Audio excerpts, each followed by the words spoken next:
Good evening, everyone, and welcome. We are back for the second half of our love and relationships, which part of our discussion is these 12 principles, right? These 12 concepts that we know already from our previous Kabbalah studies, but we're learning how to angle them on our relationships and specifically our soulmate relationship, our significant other relationship.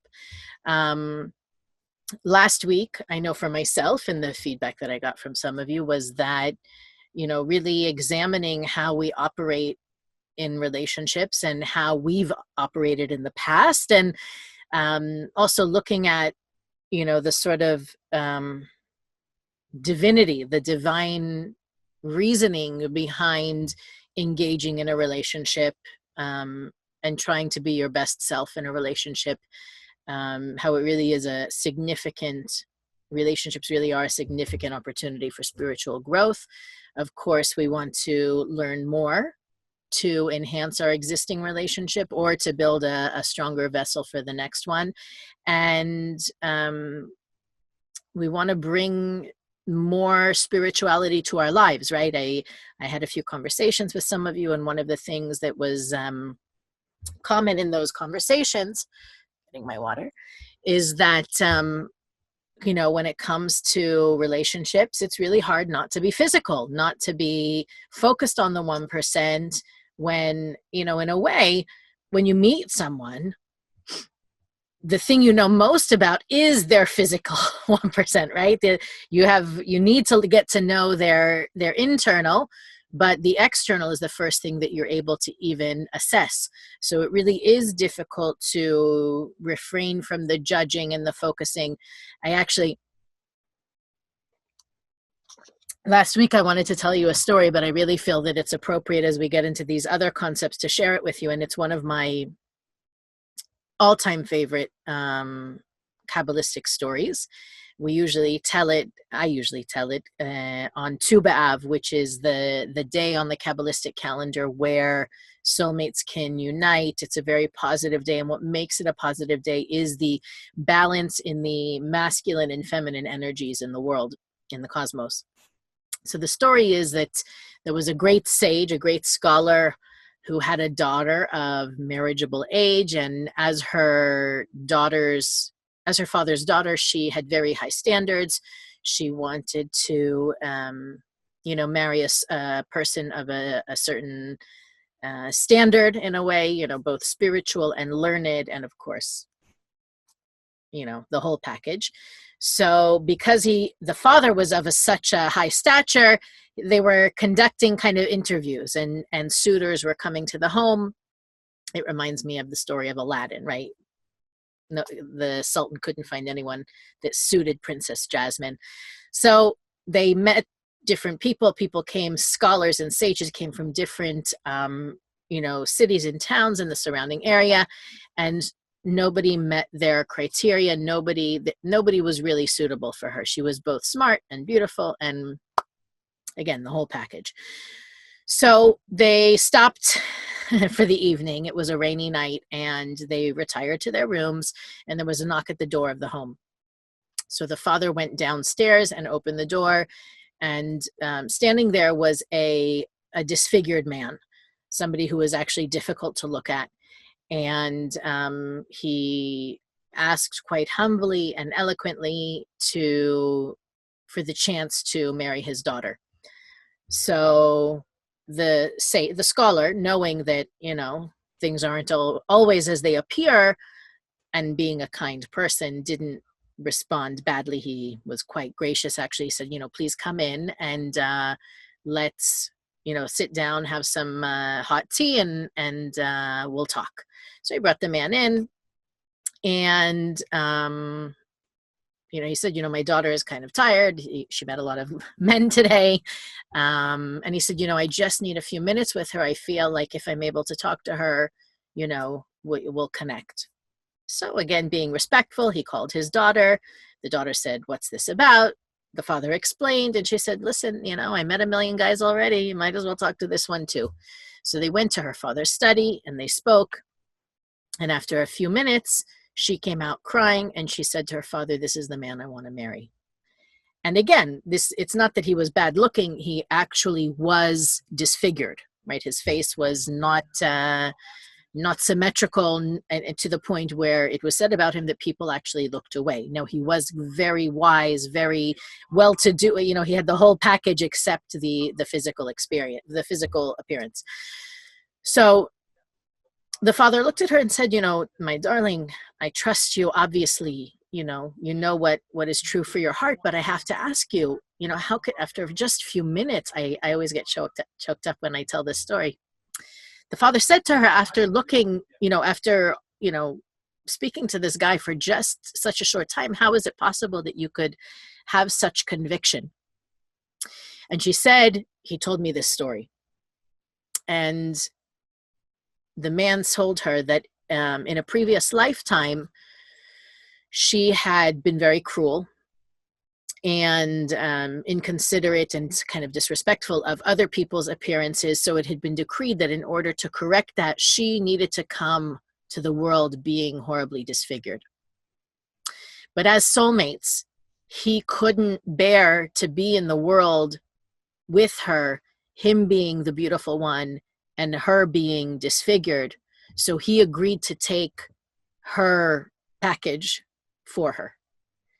And she told her father that after he told me that story and I looked in his eyes and I knew it was true, I knew that I had met my soulmate. So, that the Rav used to tell that story so many times. I mean, and again, maybe it was always on Tu B'Av, but it was this, Michael Berg also tells it, and of course he cries as well. It's really, it reinforces for me that story, that I call it a story, but it's really the underlying the current that runs underneath all of our relationships. And that's actually the takeaway that we didn't have in last week's class, but I have it here for you tonight. The takeaway is that we all came from one soul, and our work is to learn to reconnect to each other and to reconnect to the light, because, or I shouldn't say because, but in that way, relationships are the means to accomplish that, right? To accomplish that reconnection. And when I hear that story, and I think, again, reflecting on all the things we talked about last week and what we have to talk about tonight, it's so clear. And it's such a, the opponent is so brilliant in kind of coaxing us into thinking it's about physicality, it's about passion and sparks and fireworks, when really this is, relationships are the emulation of the endless world. And it can be if we allow it to be. So that's really where our work for this week comes in, right? Last week we spoke about that relationships are a continuous process. It's not static. And, the whole idea of being willing to grow and to transform and to change and to elevate together. The idea that we have to be able to look beyond the 1% illusion, right? That's the first thing to go. So it's the last thing we should really be focusing on. And that, it's different, but it really coincides with the idea of not limiting, right? Having our check boxes, our list that needs to be met, and knowing that there may be certain inner qualities, there may be certain values that the person that you want to spend the rest of your life must share with you. But we have to be careful that with our prerequisites, we're not limiting. And that brings us to, if I remember right, we only did up to number 3, correct? Yes, okay. So here we are at number 4, and this is the one that is the wrench, right? Everybody says, yes, I understand. Yes, I understand. I got number 1, 2, and 3. Number 4 is to have a higher spiritual goal. And that is probably the most difficult, right? You can start out a relationship having that as a pillar, but in relationships that are already existing and thriving, it's often hard to introduce this principle. And the idea, the underlying idea is that there has to be something outside of ourselves that we contribute to. And I don't even mean, now using the word, it sounds like financially. I mean, we exist for something outside ourselves. And a lot of people confuse children with something outside of ourselves. When a couple has a family, that's not something outside of themselves. That's something from within themselves that extends but isn't outside of themselves, right? It's still part of their responsibility and their obligation and their commitment in their family, in their relationship. You know, the I think originally the goal was that we as a couple, right, in the institution of a relationship, of course it's kind of assumed that, and again, when I say at the outset or in the beginning, I'm talking about Adam and Eve, Abraham and Sarah, you know, Rachel and Jacob, even King David or King Solomon and all of their wives, right? There was a presumption maybe that each of the partners or everybody had a desire to transform their nature, and that we would use spiritual concepts, spiritual discipline to climb higher together. But really what this idea, the higher spiritual goal, is about being able to manifest our individual mission and our mission as a couple when we have a goal together to work towards, right? How can we as individuals and as a couple express our ability to give to the world in a bigger picture way, right? Not, I'm going to, donate my children, I'm going to raise my children to be spiritual people so that they better the world. That's noble and it's important, but that's not a higher spiritual goal outside of your relationship. That's a part of your relationship. And what's interesting is that I don't have it here, set change, but you remember last week when I drew the triangle and the light, as part of what we're reaching towards and drawing that energy from. In a way, this is the lower triangle, right? The lower triangle is me and the other person giving towards something else, investing in, and I use the word contribute. Please don't think that I'm implying money, because it's a cause, it's a goal, it's a target outside of ourselves. I'm sure once in a while that might involve a dollar or two, but that's not the goal. That's not the point of it. That's not the means. It's really about an investment of ourselves towards something outside of ourselves, right? When you think about your own self as an individual, we get huge joy and satisfaction when we affect change in the world around us. Imagine contributing as a couple to that change and transformation in the world around you. And when a relationship is right, I'm saying, think about the original concept, right, from Kabbalah 1 or 2 is, I have to share outside of myself, right?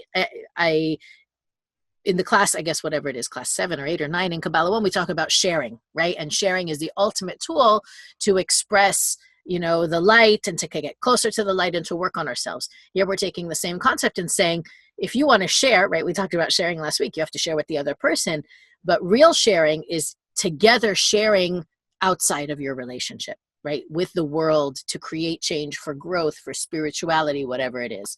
And that the relationship itself is nourished by the sharing outside of us, right? So how that looks is going to be unique to every couple, right? I can't even, giving examples, I think, would limit, what you may have the imagination even to create. But the idea being that, we don't only exist to give to each other, we exist, and our existence as a couple makes the world a better place, literally, not just with our love and our cuddles, but because of something we're doing for the world as a unit. So that's number 4. Number 5 is balance. And balance is a tricky one, especially in the beginning of a relationship, because the tendency when we fall in love is actually that word, we fall, right? It trips us up. And for some of us, relationships are like drugs, right? We get a rush from it, we get a high from it, and that high may wear off after 5 or 10 or 15 or 20 years. But again, if you go back to steps 1, 2, 3, and 4, you have ways to continue that good feeling, right? It doesn't have to end at the wedding or, at the 10-year anniversary or whatever it is. the principle behind step 5 is that if we're drawing from the light and creating circuitry with the other person, our relationships should rejuvenate us and empower us and strengthen us to keep focused on nurturing all of the areas of our lives. But many times, again, especially in the beginning, the relationship takes the focus off of everything but the relationship.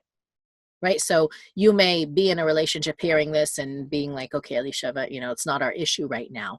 But the idea, and I think this is something that no matter how many years you're in a relationship, you have to remember it, maintaining balance is a constant process, right? It's something that we have to make an effort towards all of the time. And our nature as human beings is to be firemen, right? Firefighters. We let something coast until it's burning, and then we take care of it.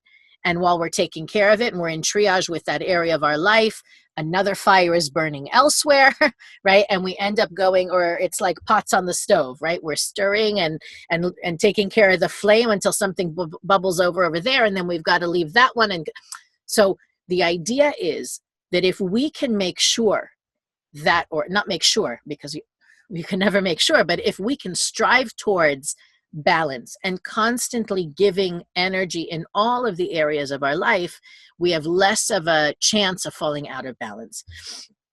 And looking at ourselves and, going back and thinking about the 1% and the limitations and blah, blah, blah, that we are, if we're honest with ourselves, if you're single, let's put it this way, if you're single and you're honest with yourself, you're looking for something that's going to make you feel good, right?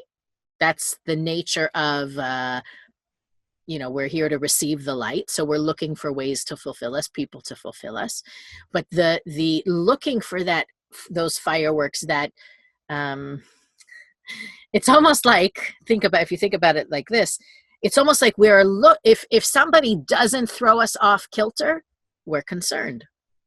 Wow, I'm not knocked off my feet. Is there anything, like, do we have a future? I don't feel butterflies. I'm not nervous around them. You're not nervous around them and you're worried. That's a bad thing, right? Like that's what, I don't know, maybe if it's, movies and TV and books have created this, perception that if it doesn't knock us off our feet, then it's not love or it's not romantic. The opposite, that we want to be in a place where things can grow and strengthen progressively over time. Not that I have fireworks now and then everything after that ends up being downhill. And we understand that a lot of relationships end because that imbalance, right? That's the irony. That imbalance can't last, right? When you fall in love with somebody and you're so overtaken by them and the relationship that you forget to eat, right? I don't know if it's probably happened to everybody at least once, right? You're so in love that you forget to eat. How long can that last, right?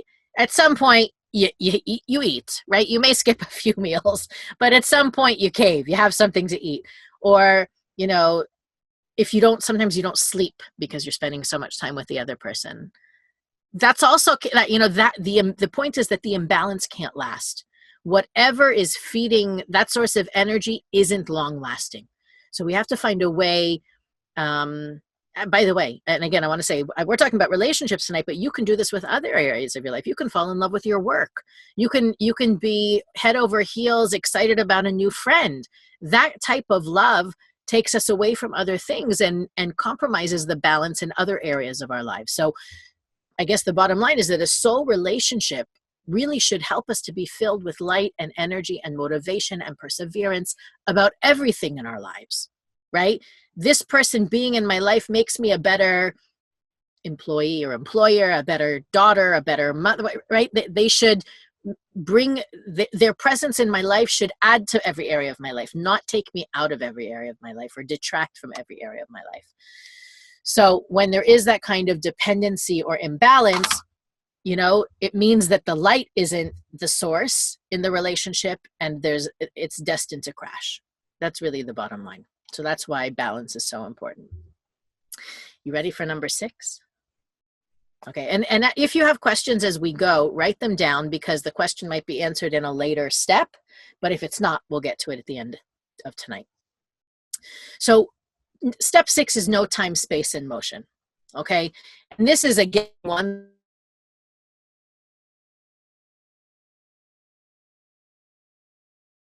right. On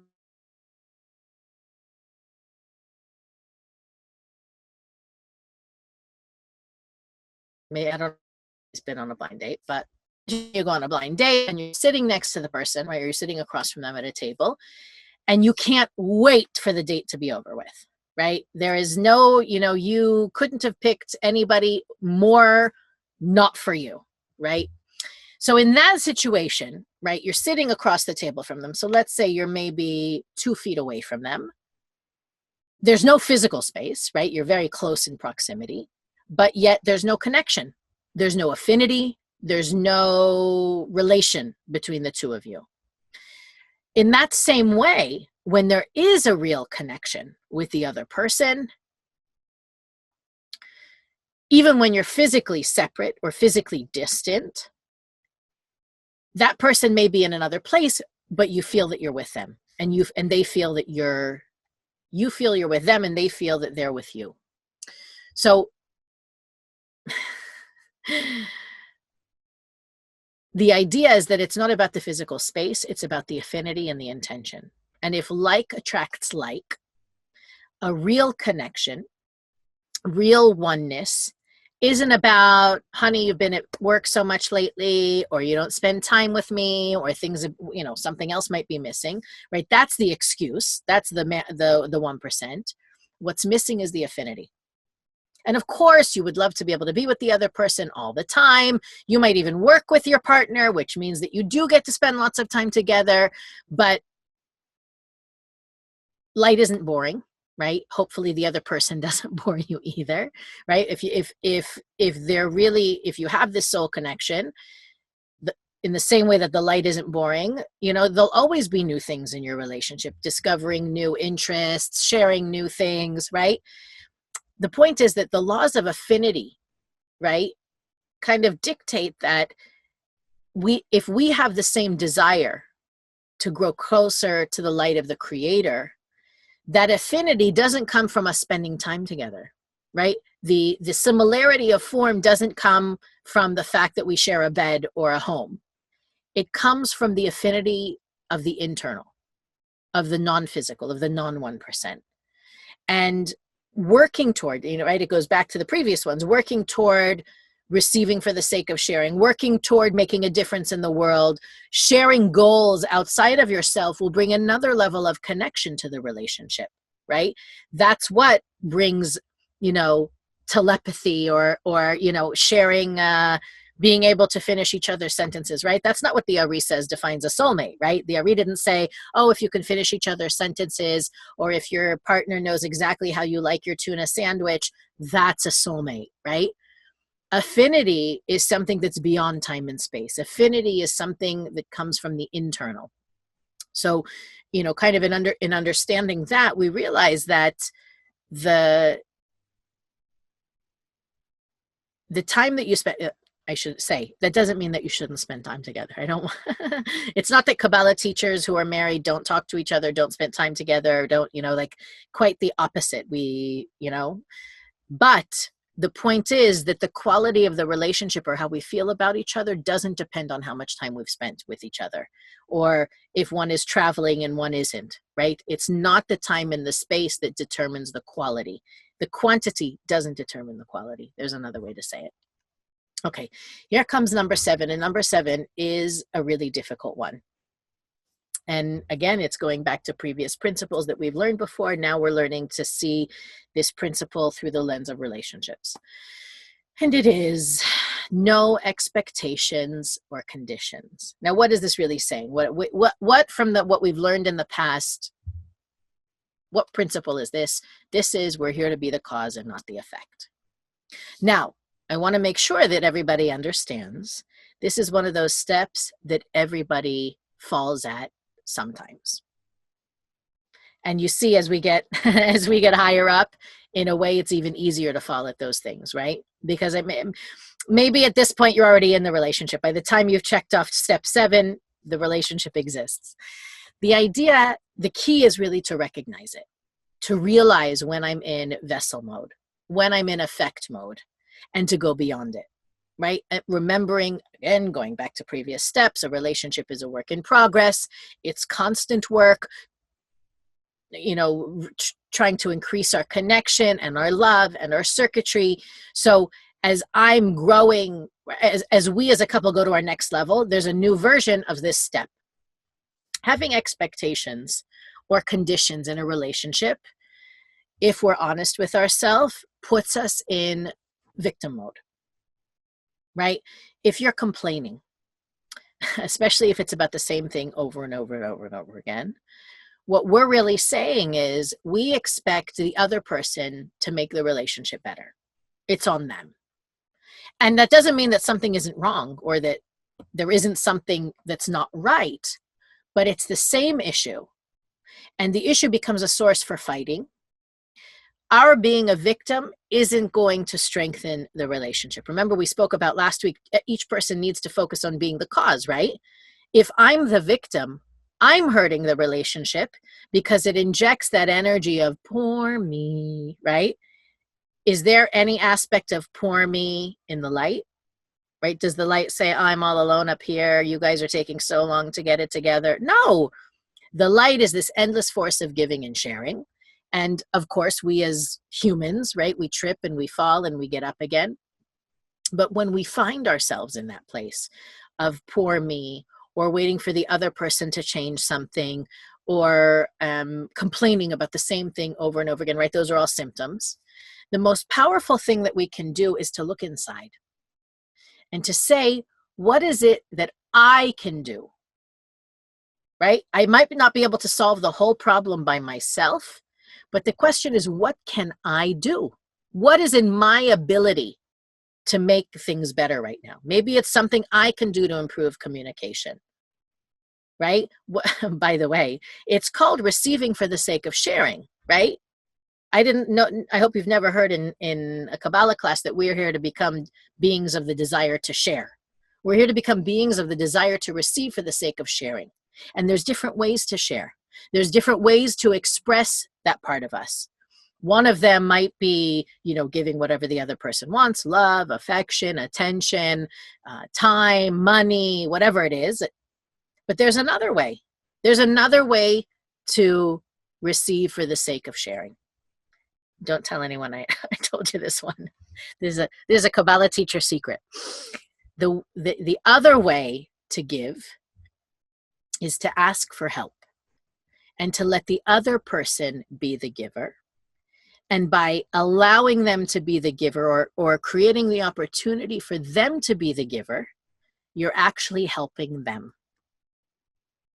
Right? And again, this is something that we know from Kabbalah 1, right? Empowering the other person to give is actually a greater sharing than giving, right? Empowering the other person to be the cause is actually the most elevated thing you can do. Here is a reflection of that. Here is how that concept expresses itself in relationships. When you find yourself locked into expectations or conditions, or you find yourself complaining, obviously we don't complain because we don't care about the other person, right? What we're focused on, though, is how much we care about ourselves and how annoyed we are, right? So this technique, don't tell anyone, is creating a way for the circuitry to begin again, right? Especially when your perception is that it is for the other person to correct. You can create that flow of energy, help it resume or even get stronger by creating an opportunity for them to give. I want a percentage if it works, okay? I'm just kidding. Okay. So, all right, okay, let's say, okay, what happens if you ask them and they don't want to give? Right? Maybe somebody thought about it. I'm preempting the question. What if you try to create space for that circuitry to come back and they don't really hear you or they don't listen, right?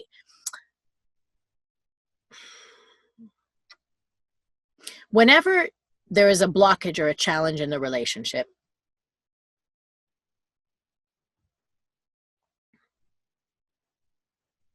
I'm trying to think of the right words to use.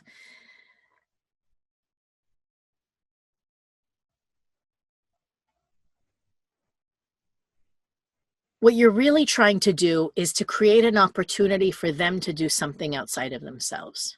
And if your intention is really to help them grow and not to put a Band-Aid on the boo-boo that you have right now, or not to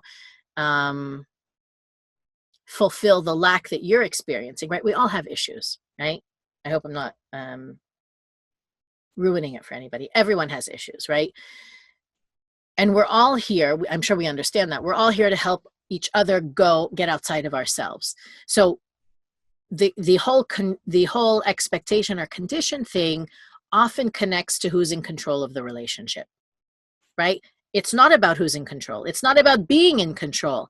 It's about who's the first person to inject light back into the relationship.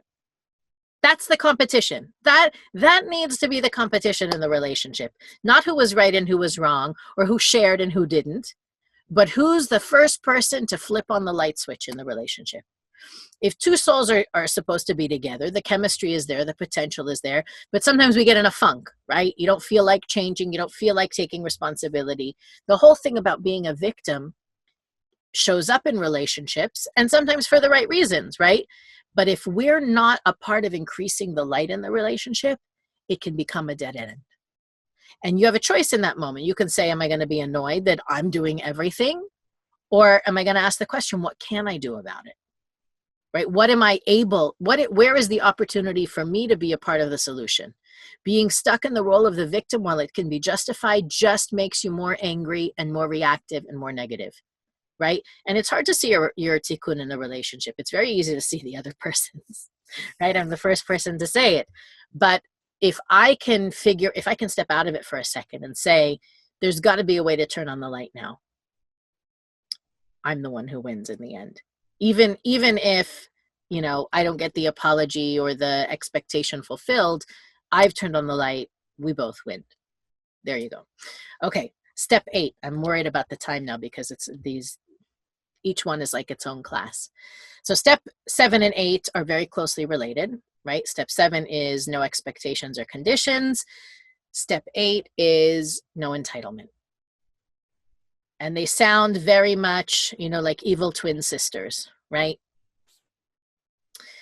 So the premise is, again, it's about being in vessel consciousness and being in effect consciousness. But if you really believe in the light, as I imagine many of you do, you stuck it through to Kabbalah 3, and you really believe that the relationship that you have or will have soon is from the light, then when you change, you create change for the other person, right? Especially when things are tough. And I showed on the diagram last week, that growth for one of us is really growth for both of us. And again, because as I explained, I guess it's kind of answering the question with last week's question, but when you have a soul connection with the other person, you both move towards the light together, even if one of you isn't actively moving. Okay, we got that. Entitlement comes into the relationship when we're focused on what the other person needs to change. When we focus on their darkness and not their light, we have to, right, the key to step 8 is realizing, okay, they're stuck. But if I change, I can help lift them up of that stuck, lift them out of being stuck. When I'm fixated on what they need to change and what they're doing wrong, it's very hard to see what I can change, right? I'm fixating on what's wrong over there. My eyes are focused outside of me instead of inward, right? And then what ends up happening is, in a way, it's like a self-fulfilling prophecy. The external kind of confirms and convinces you that you're right? And the perception is then, when they change, things will get better. When they do what they need to do, things will be better. When it's the opposite. When we change, we make it easier for them to change. And moving towards the light in this way is not about preaching to others. It's not, honey, look at what I overcome, right? Yay for me. It's about changing. And if you're really focused on the change and you're focused on transforming your nature and your behavior, they'll notice, right? They know you probably better than anyone else, so they can't help but notice. And your change is going to inspire them. And that self-transformation, I don't want to say it humiliates, but it's at least humbling, right? This is not about manipulating, right? I'm not saying, if you grow, you're going to make them feel bad. The opposite. It's going to increase their awe for you, their admiration. And I'm not saying it doesn't require sometimes superhuman trust in the light and human certainty that doing the work is going to change your movie. But knowing that, again, that annoying thing we say in Kabbalah, that it only takes one person to turn on the light. This is a perfect illustration of it. The other, if they're connected to you, we're not talking about, your high school sweetheart that you're no longer in touch with, or a good friend from work. We're talking about your partner, right? Your husband, your wife, you use the label that you're comfortable with, your soulmate or your soulmate goal. If you change by the laws of nature, there isn't something that will uplift them as well. Whether it's just going to be an awakening of consciousness or an actual effort toward change, it has to happen.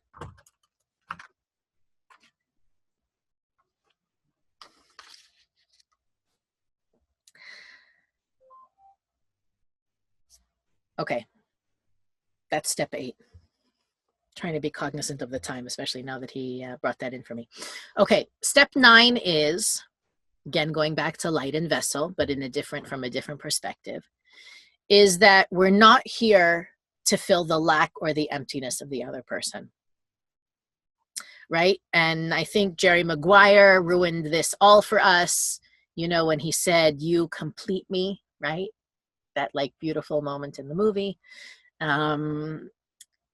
But I've seen as a teacher, right, and working with a lot of people over the years, there are a lot of relationships where people are looking for the person that's going to fill in their blanks, right? I'm not good at math, so I'm going to marry an accountant. That's what we're talking about, right? That a person that we look for a person who is not like us, so as to complete the puzzle for us. And there's a big difference between, excuse me one second. There's a big difference between fill me, complete me, and teach me, right? When we want our lacks or our inadequacy or our voids to be filled by someone else, the relationship can't work. The other person can inspire us and can teach us, but they can't fill our lacks. And that's kind of the rule is, and this again, it's Kabbalah 1. If you have a lack, again, you can call it what you want, an emptiness, a void, anything the other person is going to do for you is going to be temporary. And vice versa, right? That doesn't mean we shouldn't be generous, right? Generous with our words and our love and our compassion and our affection and our flattery, right?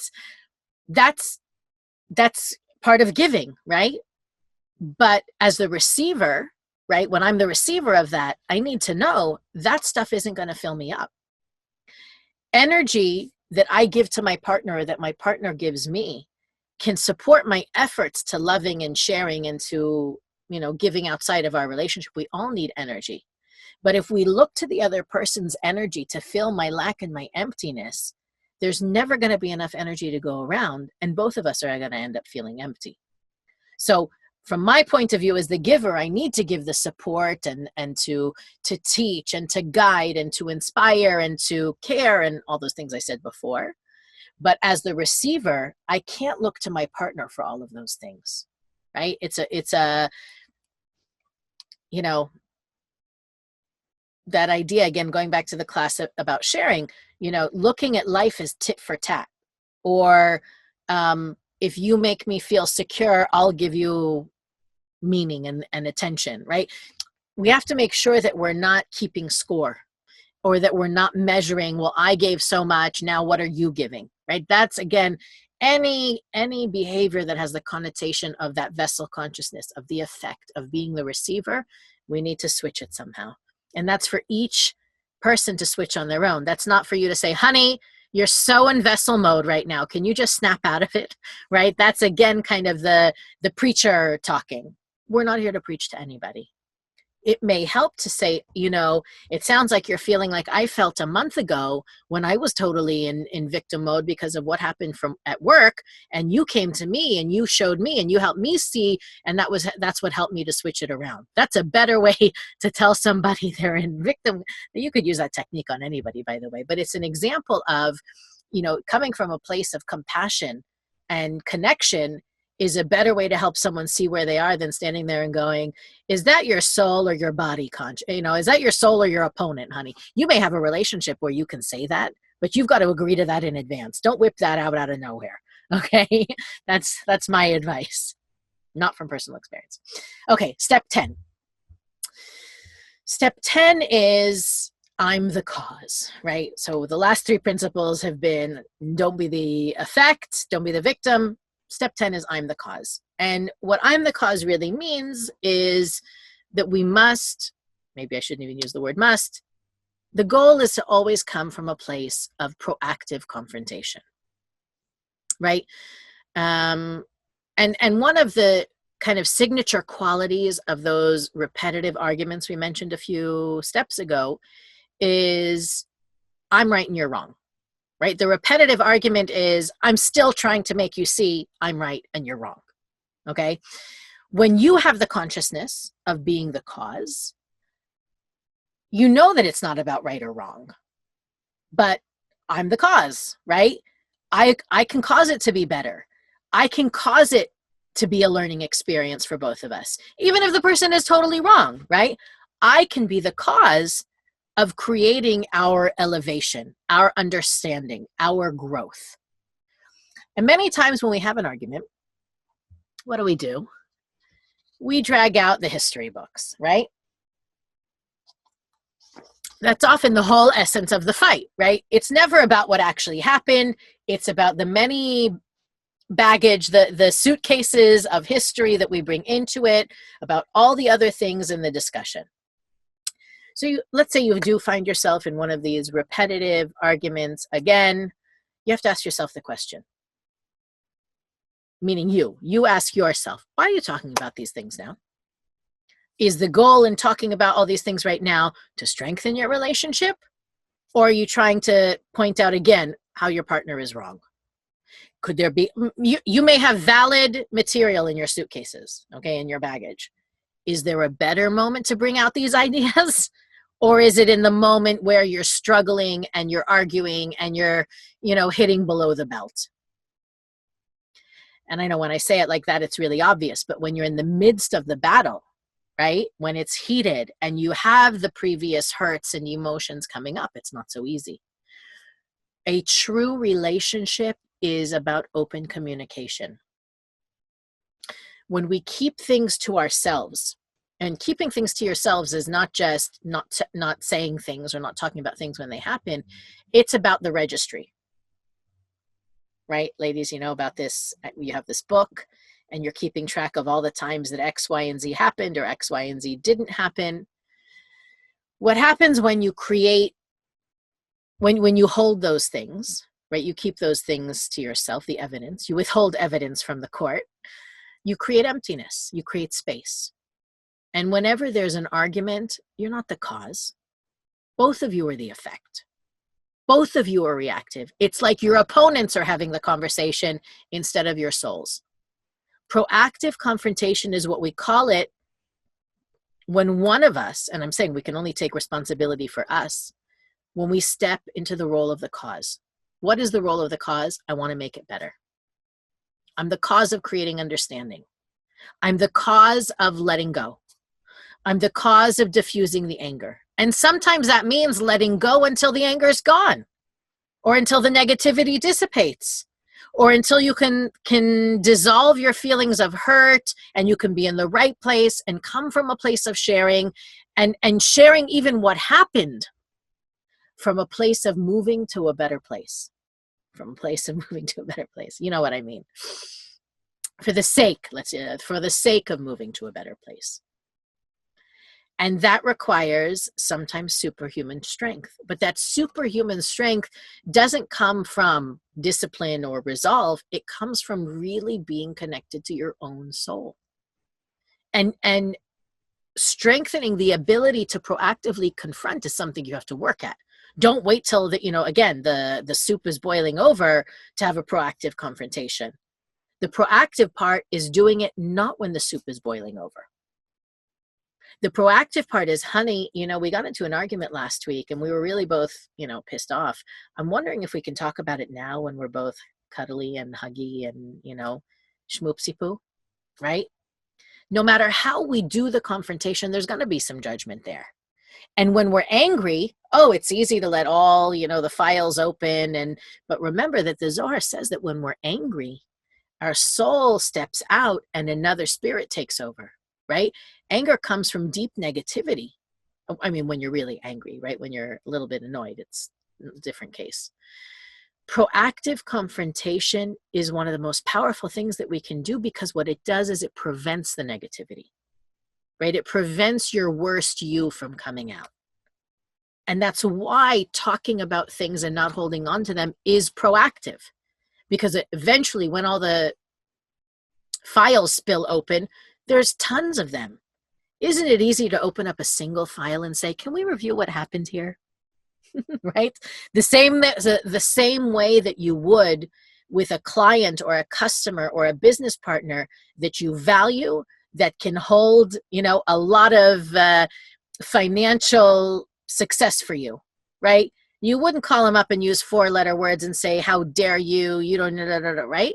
You would come to them and say, before we move on, I'd like to have a review over our last dealing, in which I know that personally I was having a bad day. And, you try to come from your higher self because you have incentive. Your partner, my friends, is your most important client, most important customer, you may have heard my husband say that in classes before. I definitely stole it from him, but it's true. And sometimes the sharing of the file means just sharing the file and leaving it alone, right? The other person doesn't have to agree with you. They don't have to understand you. But when you have to say it, right? When you come, when you come from that place of you've got to get it off your chest, don't say it. Because when it's more powerful than you are, you're the effect. It's controlling you. What you have to get off your chest is controlling you. So that discussion, that confrontation, whatever it is, it's not going to add light to the relationship. It's not going to elevate the relationship. So we need to be careful really about the word proactive. And when I teach the proactive formula, what we talk about is proactive behavior is, I'm standing on one side of the river and there's light on the other side. The question is, how can I cross the river? What do I have to do? It's the same in a relationship. You can see on the other side of the river, we're going to grow. We're going to be a better couple. We're going to have a stronger relationship. We're going to be more connected. The question is, how do we get there together? And that's really kind of the, you can get dragged across, right? That's one way to get across, but doing it proactively is much better. Number 11, ABG, always be giving. Not ABC, ABG. Really what this is about is loving for no reason. And again, it goes back to the concept of being the cause and not the effect, being the light and not the vessel. Because being in victim mode is at its essence, we go to victim mode when we're not willing to share. And the paradox is that sharing, when it's conditional, isn't sharing, right? Then it's an exchange. Then you have a bartering system, right? I'm going to be sweet and loving so that you will blah, blah, blah. Or, right, this is another one we do. I'm going to leave you alone. I'm going to give you space so that you will blah, blah, blah. Real sharing in a relationship is love for no reason. Giving and expecting no immediate results. And if we really go back and understand that triangle, right? That in any relationship, the only ingredient that makes the relationship better is the light. And the only way the light can make the relationship better is when we do our part, which is to act like the light. Right? I mean, that's what we discussed it again 18 million times. Like attracts like, therefore light attracts light. The more I behave like the light, the more light I'm going to attract into the relationship. And love for no reason, perhaps, is the hardest thing a person can do. But that's really the key to bringing tremendous light to a relationship. And, it's not necessarily our nature to be in that state of awareness of what we need to work on, right? In a long-term relationship, I guess my assumption is that we leave room for one another to make mistakes, right? We're in for the long haul. It's not, you washed my wool sweater. We're over, right? We leave room for each other to mess up.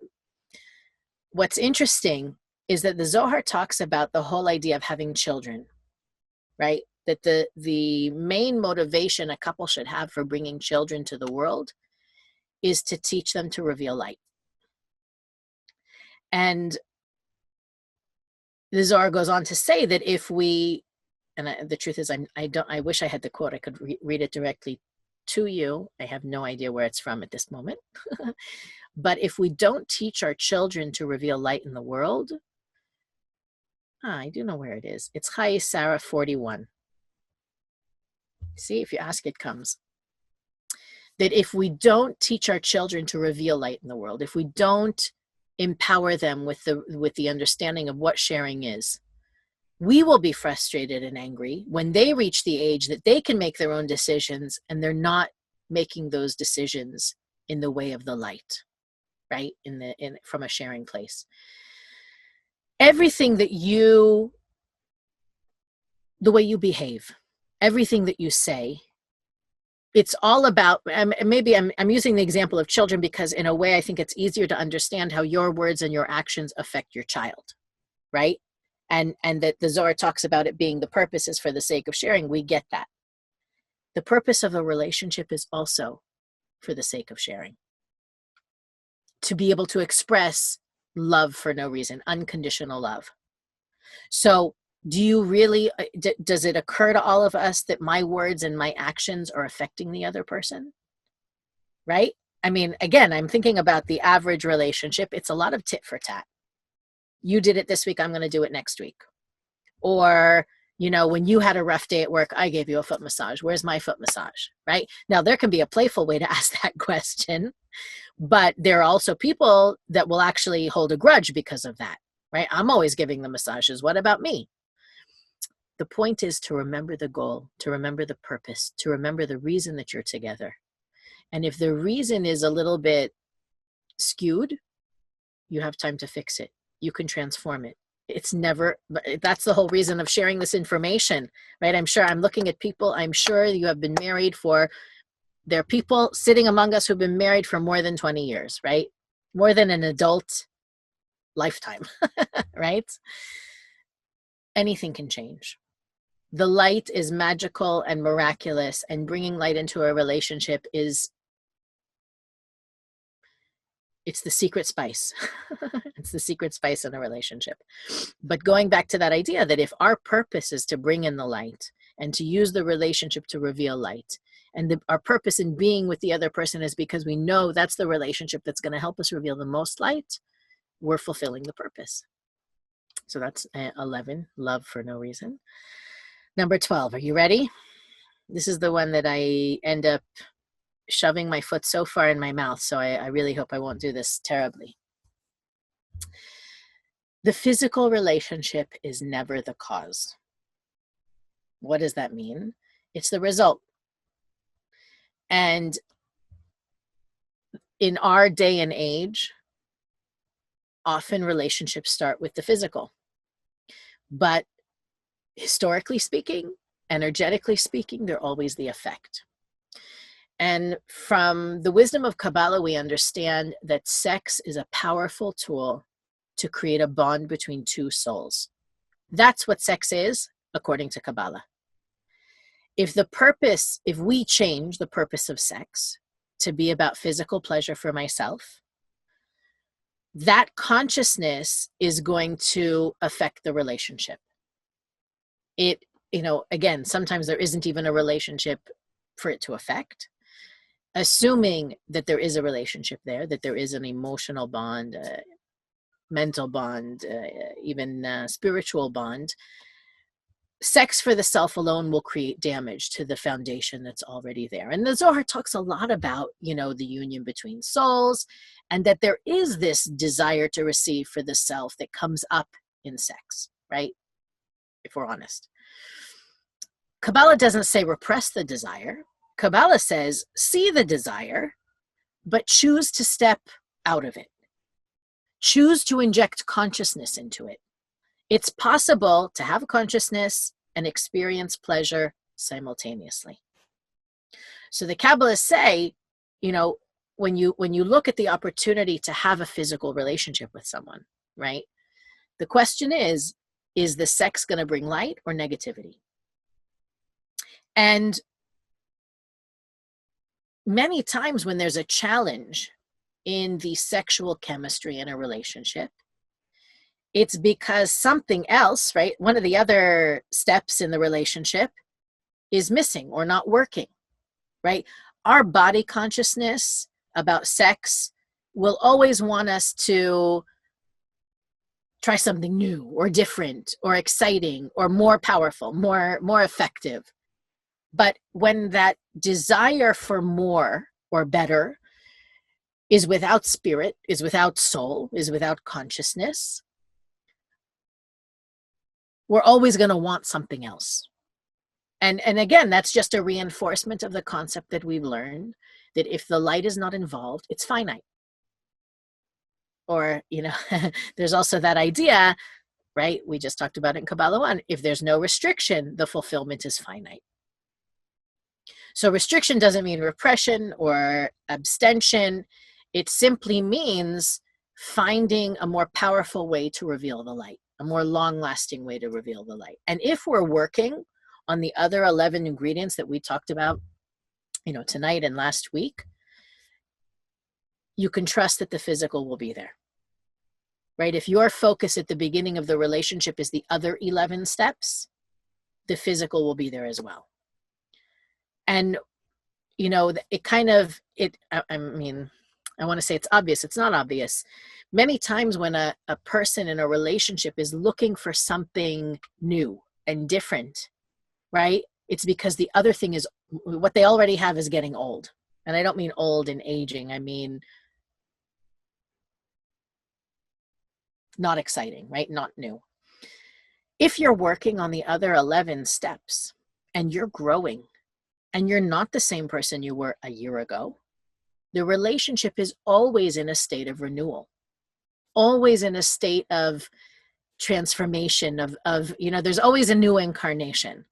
And I'm sure for many of you that have been together with your partner for a long time, you can look back 5 years ago or 10 years ago, 20 years ago, even 40 years ago, some people, and kind of giggle about who you were once or what was important to you back then, or, the funny things you used to argue about when you started.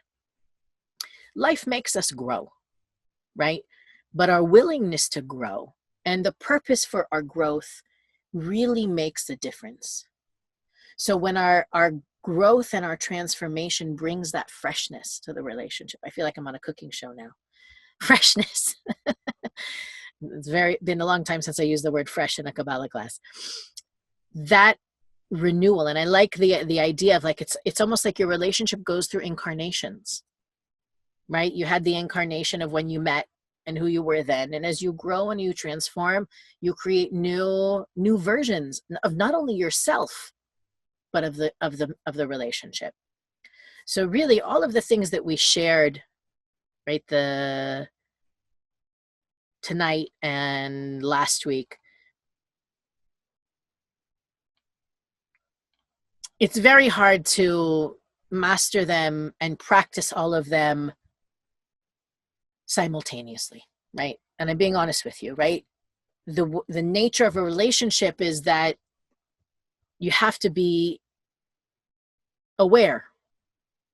Otherwise, something boils over or a little, fire erupts here and there. But if the intention, right, if the original desire, and again, if you're in a relationship already and the original desire wasn't, it's a continuous process or we're here to grow, that doesn't mean that you can't create that now, or you can't, the next incarnation of this relationship will be with more of that. But the idea is, again, to use our relationships as the spiritual tool that it can be. That's really maybe the most important thing I can say as we close out tonight.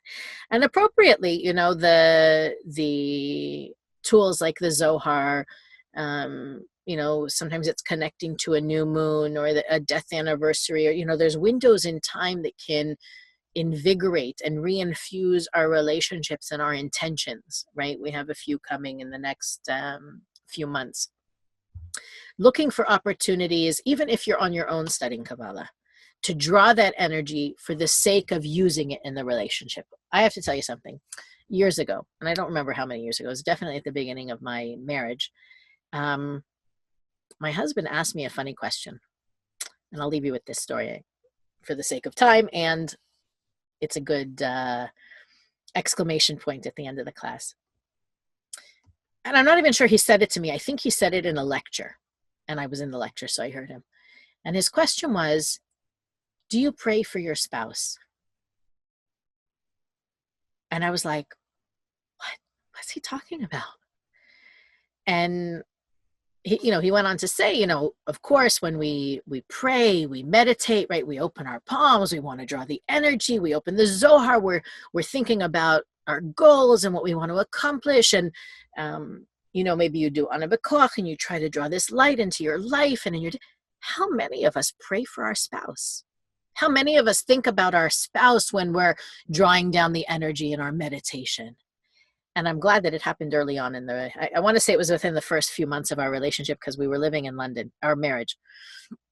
That's where I see it when I hear his words. And I realized, oh my God, I'm praying for myself. And of course I'm praying for my kids and my students even, but I've never prayed for my spouse before. I mean, unless they had a cold or there was something really drastic to pray for. And what an amazing revelation it was for me, that if I really understand what the relationship exists for, they're the first person I'm going to pray for. Their success is more important to me than my own. That's why I say that he says your partner is your number one client or customer or whatever. That if that's really your consciousness, you're getting this. You know that all of these other steps are really coming together. And they're details, and you do need to check in with them once in a while, but that idea that their well-being, their happiness, their success, it's not that it's more important to yours than yours. It is yours. If you're one, it is yours. So let's go into our relationships, present, future, and even past, with that energy and that freshness. And let's see what happens. Next week, I'm very excited about next week's class. We are going to get back into the deeper stuff again. So come with an open mind. The only thing I want to tell you between now and then is that we have the new moon of Leo this week. So if you connect with live learning, it is it's not really clear on my paper. I think it's Sunday at 6 p.m. Central. And in some locations, here we go. So yes, for streaming and a lot of the locations, it's 6 p.m. Central, 7 p.m. Eastern. And then we're having it in Spanish on Monday, and in those locations, Highland Park, San Diego, and then the 2 Spanish in Dallas, and live learning in Spanish. The ones on Sunday, many of them are live. I don't know if it's all of them. Well, obviously not the live learning, but in person. So that's very exciting. If you need more information, please go to the Facebook pages of the locations. Live Learning has one as well. And then maybe in next week's class, I can tell you about, there actually is also tomorrow. I would be remiss if I didn't tell you. Tomorrow night is the death anniversary of Joseph, which is a connection to abundance and prosperity, transformation. It's a free event. So if you're in a group, you have the group to connect to. If you are streaming, you can connect with us as always from wherever you are. And then next week, I'll tell you about the upcoming opportunities after the new moon. I'll share them with you next week. Do any of you have questions? So if you have questions and you're streaming from your own device, you can write them in the chat. Anybody in any of the groups that has a question, please wave.